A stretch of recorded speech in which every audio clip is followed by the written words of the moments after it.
So, what are the most important foods and what you should avoid during a successful implantation? అంటే ఒక embryo గర్భసంచి లోపలికి వెళ్ళి అతుక్కోవాలి అంటే what are the typical foods that you have to take?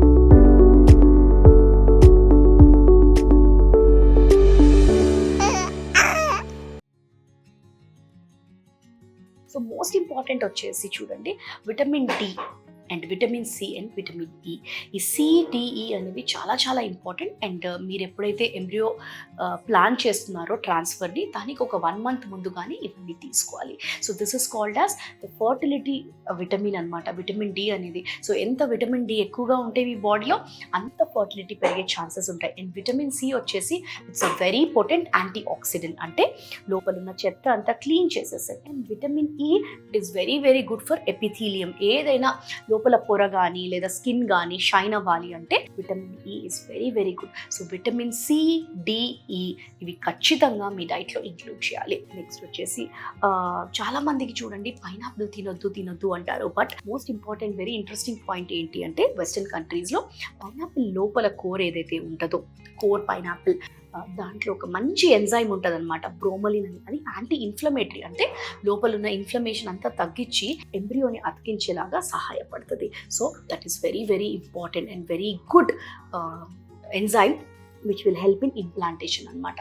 Third and most important వచ్చేసి చూడండి junk food and process foods, deep oil fried foods avoid చేయాలి. బయట ప్రాసెస్ అయ్యే ఫుడ్స్ ఖచ్చితంగా తినకూడదు. Because these have lot of carcinogens లాంటివి, ఇంకా ఒక బ్యాడ్ ఆయిల్లో కుక్ చేస్తారు. కాబట్టి it is not at all advisable to eat junk and processed foods. And high salt ఉన్న ఫుడ్స్ కూడా అవాయిడ్ చేయాలి. లో కార్బ్, లో షుగర్ ఉన్న డైట్స్, అంటే షుగర్ కొద్దిగా అవాయిడ్ చేసి లో కార్బోహైడ్రేట్ ఉండి హై ప్రోటీన్ ఉన్న ఫుడ్స్ కూడా తింటే చాలా మంచిది. లైక్ బాయిల్డ్ చెనా అని, లేదా హై ప్రోటీన్ ఎగ్స్ కానీ, లేదా మనకి చాలా యూనో హై ప్రోటీన్ ఉన్న చాలా మినరల్ రిచ్ ఫుడ్స్ కూడా ఉన్నాయి. So you have to include all these high protein foods in your diet. Protein ఎక్కువగా తీసుకోవాలి, కార్బోహైడ్రేట్ తక్కువగా తీసుకోవాలి, అండ్ షుగర్ అనేది అవాయిడ్ చేయాలి.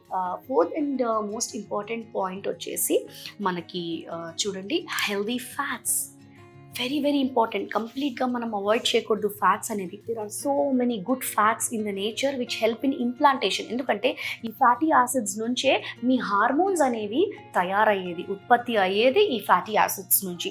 సో దీంట్లో ఇంక్లూడ్ చేయాల్సింది avocado, very very good healthy fats, లేదా కోకోనట్ మలై, లోపల ఏదైతే కోకోనట్ వస్తుందో that malai is also very very good. And అలానే చూసుకుంటే వెరీ వెరీ ఇంపార్టెంట్, మన సౌత్ ఇండియన్స్ అందరికీ ఫేవరెట్ అయిన ghee has such good healthy fats. You have to include at least 2 to 3 spoons of teaspoons of ghee in your diet. It is very very good for your nourishment and very very good for your overall hormonal balance ki. Very very good. They're all healthy fats and it's a superfood lantivi anamata. So ghee and anti-inflammatory foods, as you know, I always tell you, ఒకవేళ మీరు embryo transfer చేయించుకున్న లేదా ఒక pregnancy కోసం plan చేసినప్పుడు everyday night warm మిల్క్తో పాటు కొంచెం పసుపు అండ్ కొంచెం పెప్పర్ రోజు తీసుకోవాలి. Because that will help in anti inflammation, అంటే బాడీలో ఉన్న చెత్త అన్నిటిని క్లీన్ చేసేసిస్తుంది అనమాట. కర్క్యూమిన్ అనే ఫ్యాక్టర్ ఏదైతే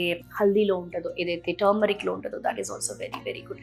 సో ఇటువంటి బ్యూటిఫుల్ లవ్లీ టిప్స్, మీ ప్రెగ్నెన్సీని ఎన్హాన్స్ చేసే టిప్స్ కోసం please like, share and subscribe Heera fertility. Information తెలియని వాళ్ళకి పాస్ ఆన్ చేయండి.